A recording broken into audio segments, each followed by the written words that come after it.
ನಮಸ್ಕಾರ. 3 ಬಿಗ್ ಬ್ರೇಕಿಂಗ್ಗೆ ಸ್ವಾಗತ. ನಾನು ನವಿತಾ ಜೈನ್. ಮಳೆ ಕ್ಷೀಣ, ಪ್ರವಾಹ ಇಳಿಕೆ, ಕೆಸರು ವಾಸನೆಯ ತಲೆಬಿಸಿ, ಮನೆಯಲ್ಲಿದ್ದ ವಸ್ತುಗಳೆಲ್ಲ ನೀರು ಪಾಲು. ಮಳೆ ಸಂತ್ರಸ್ತರಿಗೀಗ ಕಾಯಿಲೆ ಭೀತಿ. ಬೆಂಗಳೂರು ಲೈಫ್ ಕೊಳಚೆಮಯ.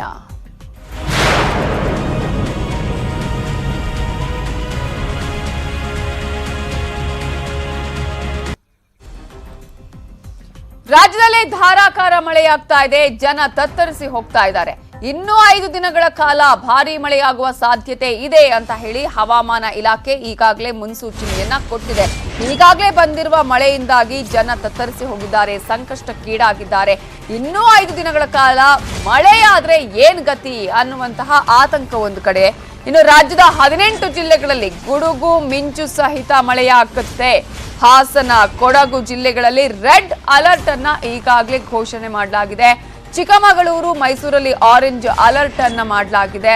ಮಂಡ್ಯ, ಶಿವಮೊಗ್ಗ, ಚಿತ್ರದುರ್ಗ, ತುಮಕೂರು, ಬಳ್ಳಾರಿ ಜಿಲ್ಲೆಗಳಲ್ಲಿ ಯೆಲ್ಲೋ ಅಲರ್ಟ್ ಅನ್ನ ಘೋಷಣೆ ಮಾಡಲಾಗಿದ್ದು, ಬೆಂಗಳೂರಲ್ಲೂ 5 ದಿನ ಮಳೆಯ ಮುನ್ಸೂಚನೆಯನ್ನ ಕೊಟ್ಟಿದೆ ಹವಾಮಾನ ಇಲಾಖೆ.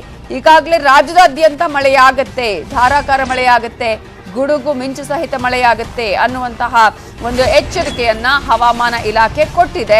ಈಗಾಗಲೇ ರಾಜ್ಯದಾದ್ಯಂತ ಆಲ್ರೆಡಿ ಮಳೆಯ ಪ್ರಭಾವ ಪರಿಣಾಮ ಸಾಕಷ್ಟಾಗಿದೆ. ಅನೇಕ ರೀತಿಯಲ್ಲಿ ಜನರು ಸಮಸ್ಯೆಗೆ ಈಗಾಗಲೇ ಒಳಗಾಗಿದ್ದಾರೆ. ಅದರಲ್ಲೂ ಸಿಲಿಕಾನ್ ಸಿಟಿ ಬೆಂಗಳೂರಂತೂ ಹೇಳೋದೇ ಬೇಡ. ಯಾವ ರೀತಿಯ ಪರಿಸ್ಥಿತಿಯನ್ನ ತಂದೊಡ್ಡಿದೆ, ಯಾವ ರೀತಿಯಾಗಿ ಹಿಡಿಶಾಪ ಹಾಕುವಂತ ಪರಿಸ್ಥಿತಿ ನಿರ್ಮಾಣ ಆಗಿದೆ. ಬ್ರ್ಯಾಂಡ್ ಬೆಂಗಳೂರಿಗೆ ಈಗಾಗಲೇ ಇದರಿಂದಾಗಿ ಯಾವ ರೀತಿಯ ಹೆಸರು ಬರ್ತಾ ಇದೆ ಇವೆಲ್ಲವೂ ಕೂಡ ಗೊತ್ತಾಗಿದೆ.